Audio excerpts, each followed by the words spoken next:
What's up, NBA fans? What's up, all sports fans? It's your boy JB, host of the Behind the Bench podcast network and channel. Just want to give a shout out to the rest of the crew. I'm talking about Shad, Kelvin, and Jermaine. And for everyone that's tuning in, I hope that you support Behind the Bench, become a subscriber, and help make this show the best that it can be. Now, I want to talk about this guy right here in the middle, standing in between those Splash Brothers, Steph Curry and Klay Thompson. I'm talking about none other than number 35, the Slim Reaper, the Durantula, Kevin Durant, selected with the number 2 overall pick by the Seattle Sonics, Oklahoma City Thunder in the 2007 NBA Draft. And Kevin Durant was an amazing player, starting out, averaged 20 points a game during his rookie season, and entering the NBA. The scouting report on him after playing 1 year of college basketball at University of Texas, that he was an elite scorer. And he went on to win 4 scoring titles, played 9 tremendous seasons for the Oklahoma City Thunder. And he was a beloved figure during his time in Oklahoma City. Never heard nothing bad about KD. There was really nothing bad said about KD other than the fact that he hadn't won a championship. So, now remember, he was considered an ambassador for the league. He played at the Rucker tournament. And I believe that was back in 2012-ish, 2011, where he scored like 60 points at the Rucker tournament. And he was a real likable guy, man. Kevin Durant, he was, as I said, he was an ambassador. That all changed when he not only left Oklahoma City Thunder. That wasn't the reason why he got the flag. It was the team that he agreed to sign to as a free agent, going to the Golden State Warriors. And he caught a lot of flack for that. A lot of flack. And considering where the NBA stands now, they're trying to tag him as the person who started this era of forming super teams by him going to Golden State. They said it was unfair, it created an imbalance in the league and all that jazz.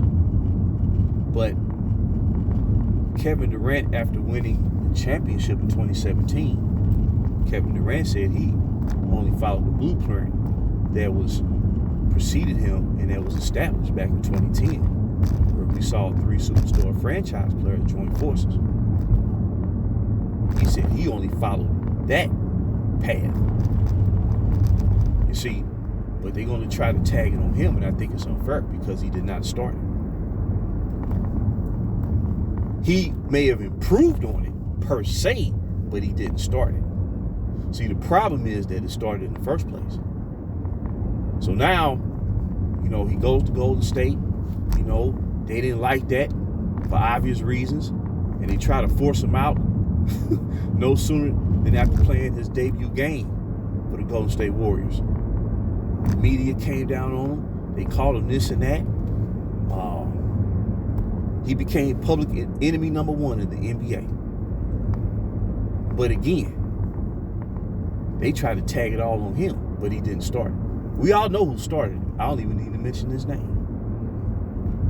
But Kevin Durant went on to win 2 championships with Golden State, 2 NBA Finals MVP.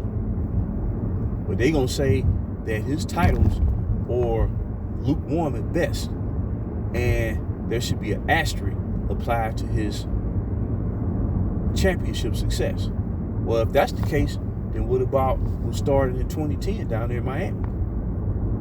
See, this is where the biases kick in, and this is where the favoritism kicks in, where you want to pick and choose when it shouldn't start in the first place.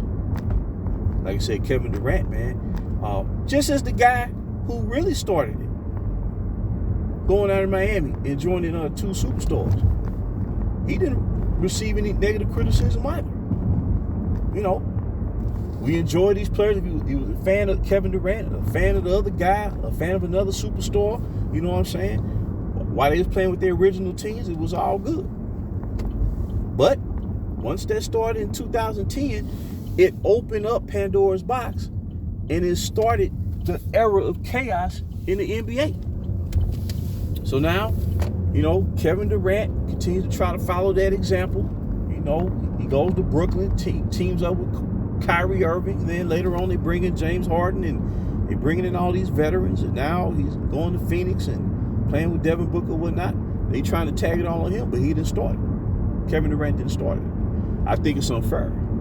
Now, as I always say all the time in relation to the super team era, I wish it never started. I really wish it never started. It has created more problems. I believe it's a boring concept. It's not exciting to me at all because we don't really get a true measure to find out who's who, to really determine who's the best. What was crazy about it, Kevin Durant was recruited to go to Golden State. Like I said, the problem isn't that he left Oklahoma City. The problem is, by the media response, is that he went to Golden State. If he'd have went back to his hometown area and decided to play the Washington Wizards, they wouldn't have said nothing. Because they wouldn't deem that as a potential roadblock. You see what I'm saying? But when he went to Golden State, they knew that roadblock was going to exist for the next 3-4 seasons. Until he was literally pushed out of Golden State and signed with Brooklyn. But, what I do like about Kevin Durant's career is that they don't try to compare him to a comparable player who plays the same position from the past. They just let his career play out, and then once he retires, then we'll, for the most part, rank him accordingly. That's what I like about Kevin Durant's career and his approach to the game. He just goes out there and play. You know what I'm saying? He really goes out there and play. And I do believe he tries to play the game for the love of the game. You know what I'm saying? I don't think he's about stats or trying to be viewed as the GOAT. You know what I'm saying? But at the same time, he looked at the precedent that was set before some 6 years prior, and he said, well, wait a minute. If this guy gets the benefit from joining multiple superstars, I want to go to Golden State too. But when you look at Golden State, they really had one superstar, and that was Steph Curry. Then you had a tremendous supporting player in Klay Thompson who can deliver in clutch situations. And then Draymond Green, who's a perfect player for that system. But nobody should consider Draymond Green, what they would deem to be a superstar. You know what I'm saying? So at the end of the day, man, Kevin Durant is getting a bum rap in a lot of ways, and for something that he did not start. Now, if he started it, that's a whole different story. But he didn't start it. And hopefully history will treat him fairly in that aspect and just try to, appreciate what he did bring to the table as a tremendous player in his own right. But this player empowerment, man, like I said,